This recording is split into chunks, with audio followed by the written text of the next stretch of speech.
The 16th Law. Use absence to increase respect and honor. Judgment. Too much circulation makes the price go down. The more you are seen and heard from, the more common you appear. If you are already established in a group, temporary withdrawal from it will make you more talked about, even more admired. You must learn when to leave. Create value through scarcity. Transgression and observance of the law. Sir Guillaume de Ballon was a troubadour who roamed the south of France in the Middle Ages, going from castle to castle, reciting poetry, and playing the perfect knight. At the castle of Javiac he met and fell in love with the beautiful lady of the house, Madame Guillaume de Javiac. He sang her his songs, recited his poetry, played chess with her, and little by little she in turn fell in love with him. Guillaume had a friend, Sir Pierre de Barjac, who travelled with him, and who was also received at the castle. And Pierre, too, fell in love with a lady in Javiac, the gracious but temperamental Violette. One day Pierre and Violette had a violent quarrel. The lady dismissed him, and he sought out his friend Guillaume to help heal the breach and get him back in her good graces. Guillaume was about to leave the castle for a while, but on his return, several weeks later, he worked his magic, and Pierre and the lady were reconciled. Pierre felt that his love had increased tenfold, that there was no stronger love, in fact, than the love that follows reconciliation. The stronger and longer the disagreement, he told Guillaume, the sweeter the feeling that comes with peace and rapprochement. As a troubadour, Sir Guillaume prided himself on experiencing all the joys and sorrows of love. On hearing his friends talk, he too wanted to know the bliss of reconciliation after a quarrel. He therefore feigned great anger with Lady Guillaume, stopped sending her love letters, and abruptly left the castle and stayed away, even during the festivals and hunts. This drove the young lady wild. Guillaume sent messengers to Guillaume to find out what had happened, but he turned the messengers away. He thought all this would make her angry, forcing him to plead for reconciliation as Pierre had. Instead, however, his absence had the opposite effect. It made Guillaume love him all the more. Now the lady pursued her knight, sending messengers and love notes of her own. This was almost unheard of. A lady never pursued her troubadour. And Guillaume didn't like it. Guillaume's forwardness made him feel she had lost some of her dignity. Not only was he no longer sure of his plan, he was no longer sure of his lady. Finally, after several months of not hearing from Guillaume, Guillaume gave up. She sent him no more messengers, and he began to wonder. Perhaps she was angry. Perhaps the plan had worked after all. So much the better if she was. He would wait no more. It was time to reconcile. So he put on his best robe, decked the horse in its fanciest caparison, chose a magnificent helmet, and rode off to Javiac. On hearing that her beloved had returned, Guillaume rushed to see him, knelt before him, dropped her veil to kiss him, and begged forgiveness for whatever slight had caused his anger. Imagine his confusion and despair. His plan had failed abysmally. She was not angry. She had never been angry. She was only deeper in love, and he would never experience the joy of reconciliation after a quarrel. Seeing her now, and still desperate to taste that joy, he decided to try one more time. He drove her away with harsh words and threatening gestures. She left, this time vowing never to see him again. The next morning the troubadour regretted what he had done. He rode back to Javiac, but the lady would not receive him, and ordered her servants to chase him away across the drawbridge and over the hill. Guillaume fled. Back in his chamber he collapsed and started to cry. He had made a terrible mistake. Over the next year, unable to see his lady, he experienced the absence, the terrible absence that can only inflame love. He wrote one of his most beautiful poems. My song ascends for mercy praying, and he sent many letters to Guillaume, explaining what he had done and begging forgiveness. After a great deal of this, Lady Guillaume, remembering his beautiful songs, his handsome figure, and his skills in dancing and falconry, found herself yearning to have him back. As penance for his cruelty, she ordered him to remove the nail from the little finger of his right hand and to send it to her along with a poem describing his miseries. He did as she asked. Finally, Guillaume de Ballon was able to taste the ultimate sensation, a reconciliation even surpassing that of his friend Pierre. Interpretation. Trying to discover the joys of reconciliation, Guillaume de Ballon inadvertently experienced the truth of the law of absence and presence. At the start of an affair, you need to heighten your presence in the eyes of the other. If you absent yourself too early, you may be forgotten. But once your lover's emotions are engaged, and the feeling of love has crystallized, absence inflames and excites. Giving no reason for your absence excites even more. The other person assumes he or she is at fault. While you are away, the lover's imagination takes flight, and a stimulated imagination cannot help but make love grow stronger. Conversely, the more Guillaume pursued Guillaume, the less he loved her. She had become too present, too accessible, leaving no room for his imagination and fancy, so that his feelings were suffocating. When she finally stopped sending messengers, he was able to breathe again and to return to his plan. What withdraws, what becomes scarce, suddenly seems to deserve our respect and honor. What stays too long, inundating us with its presence, makes us disdain it. In the Middle Ages, ladies were constantly putting their knights through trials of love, sending them on some long and arduous quest, all to create a pattern of absence and presence. Indeed, had Guillaume not left his lady in the first place, she might have been forced to send him away, creating an absence of her own. As La Rochefoucauld said, absence diminishes minor passions and inflames great ones, as the wind douses a candle and fans a fire. Observance of the law. For many centuries, the Assyrians ruled Upper Asia with an iron fist. In the 8th century B.C., however, the people of Media, now northwestern Iran, revolted against them and finally broke free. Now the Medes had to establish a new government.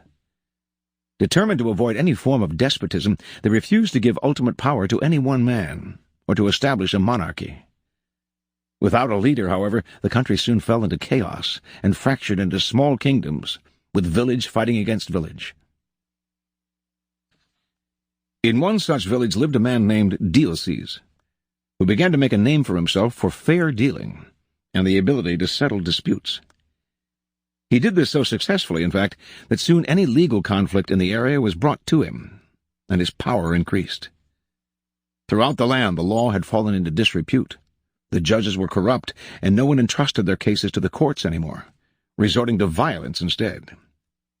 When news spread of Deioces' wisdom, incorruptibility, and unshakable impartiality, Median villages far and wide turned to him to settle all manner of cases. Soon he became the sole arbiter of justice in the land. At the height of his power, Deioces suddenly decided he had had enough. He would no longer sit in the chair of judgment, would hear no more suits, settle no more disputes between brother and brother, village and village. Complaining that he was spending so much time dealing with other people's problems that he had neglected his own affairs, he retired. The country once again descended into chaos. With the sudden withdrawal of a powerful arbiter like Deioces, crime increased, and contempt for the law was never greater. The Medes held a meeting of all the villages to decide how to get out of their predicament. "We cannot continue to live in this country under these conditions," said one tribal leader. "Let us appoint one of our number to rule, so that we can live under orderly government, rather than losing our homes altogether in the present chaos." And so, despite all that the Medes had suffered under the Assyrian despotism, they decided to set up a monarchy and name a king. And the man they most wanted to rule, of course, was the fair-minded Deioces. He was hard to convince, for he wanted nothing more to do with the village's infighting and bickering. But the Medes begged and pleaded. Without him, the country had descended into a state of lawlessness. Deioces finally agreed. Yet he also imposed conditions. An enormous palace was to be constructed for him. He was to be provided with bodyguards, and a capital city was to be built from which he could rule. All of this was done, and Deioces settled into his palace. In the center of the capital, the palace was surrounded by walls and completely inaccessible to ordinary people. Deioces then established the terms of his rule. Admission to his presence was forbidden. Communication with the king was only possible through messengers. No one in the royal court could see him more than once a week, and then only by permission. Deioces ruled for 53 years, extended the Median Empire, and established the foundation for what would later be the Persian Empire, under his great-great-grandson Cyrus. During Deioces' reign, the people's respect for him gradually turned into a form of worship. He was not a mere mortal, they believed, but the son of a god. Interpretation. Deioces was a man of great ambition. He determined early on that the country needed a strong ruler, and that he was the man for the job. In a land plagued with anarchy, the most powerful man is the judge and arbiter. So Deioces began his career by making his reputation as a man of impeccable fairness. At the height of his power as a judge, however, Deioces realized the truth of the law of absence and presence. By serving so many clients, he had become too noticeable, too available, and had lost the respect he had earlier enjoyed. People were taking his services for granted. The only way to regain the veneration and power he wanted was to withdraw completely, and let the Medes taste what life was like without him. As he expected, they came begging for him to rule. Once Deioces had discovered the truth of this law, he carried it to its ultimate realization. In the palace his people had built for him, none could see him except a few courtiers, and those only rarely.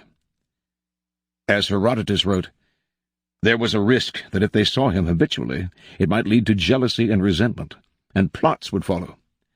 But if nobody saw him, the legend would grow, and he was a being of a different order from mere men.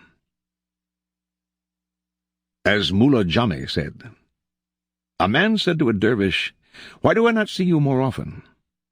The dervish replied, "Because the words, 'Why have you not been to see me?' are sweeter to my ears than the words, 'Why have you come again?'" Keys to power. Everything in the world depends on absence and presence. A strong presence will draw power and attention to you. You shine more brightly than those around you. But a point is inevitably reached where too much presence creates the opposite effect. The more you are seen and heard from, the more your value degrades. You become a habit.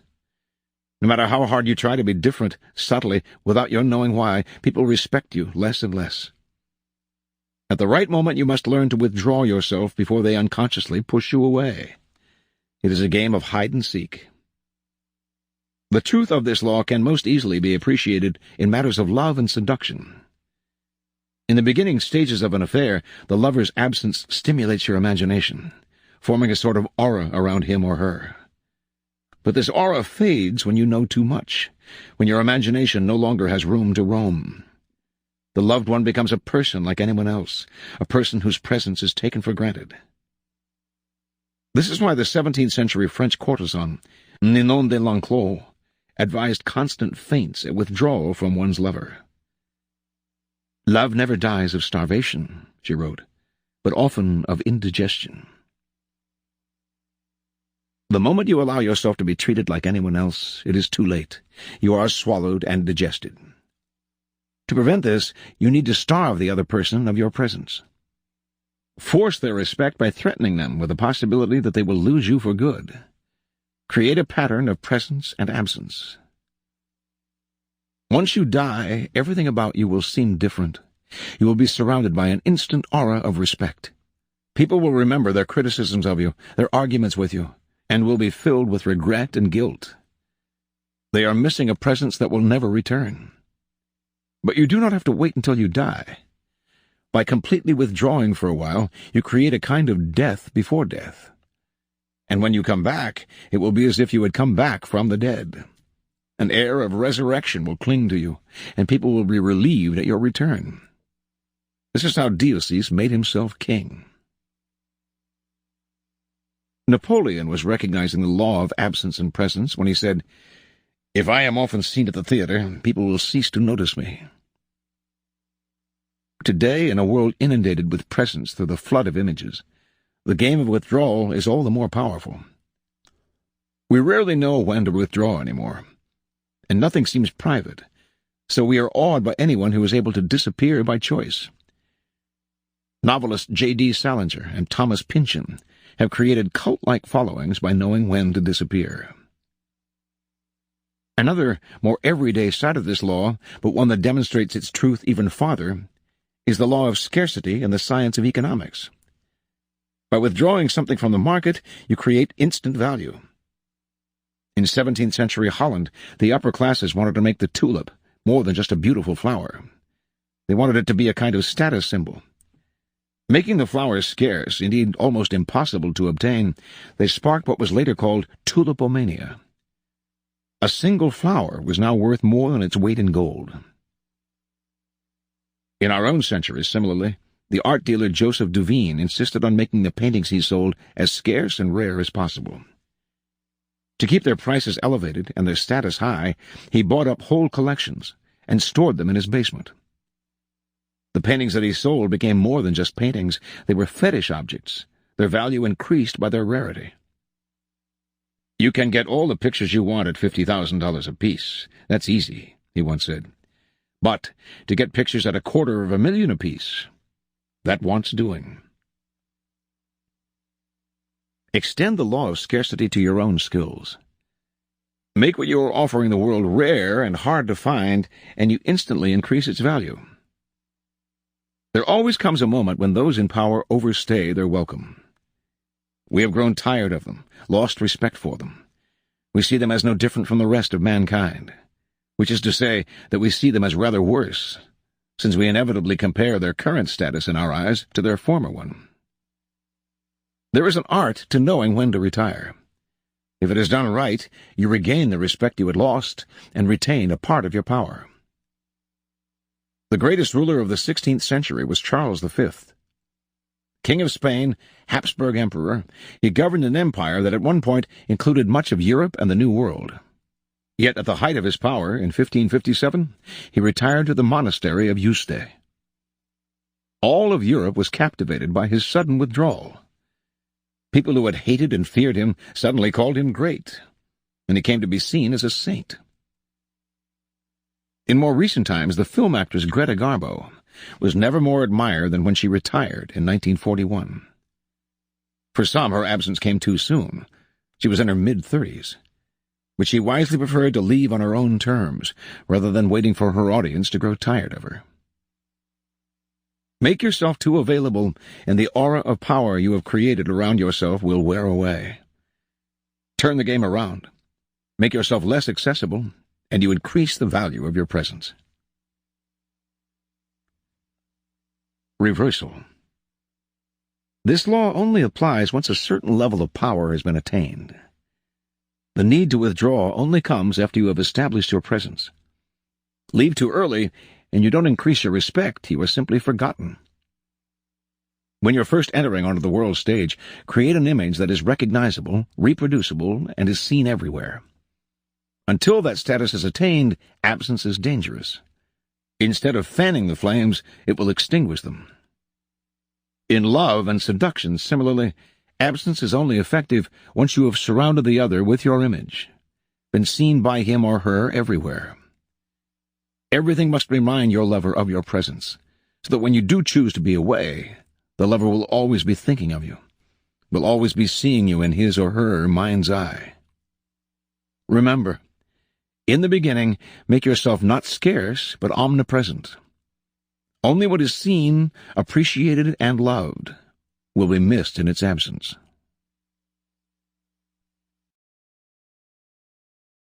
Here are some further reflections on this law. From the selected fables of Jean de La Fontaine. The Camel and the Floating Sticks. The first man who saw a camel fled. The second ventured within distance. The third dared slip a halter round its head. Familiarity in this existence makes all things tame. For what may seem terrible or bizarre when once our eyes have had time to acclimatize becomes quite commonplace.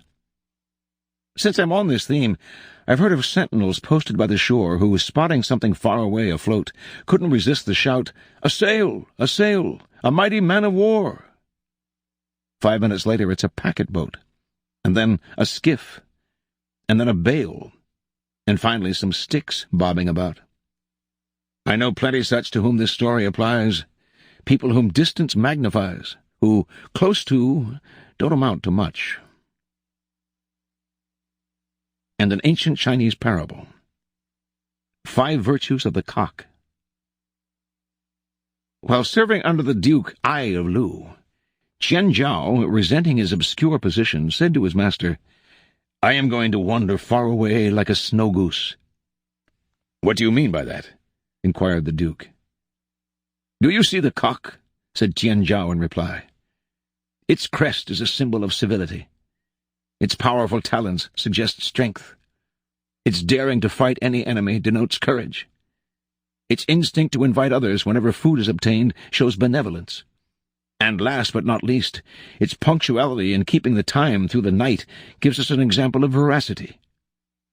In spite, however, of these 5 virtues, the cock is daily killed to fill a dish on your table. Why? The reason is that it is found within our reach. On the other hand, the snow goose traverses in one flight 1,000 li. Resting in your garden, it preys on your fishes and turtles and pecks your millet. Though devoid of any of the cock's 5 virtues, yet you prize this bird for the sake of its scarcity. This being so, I shall fly far like a snow goose.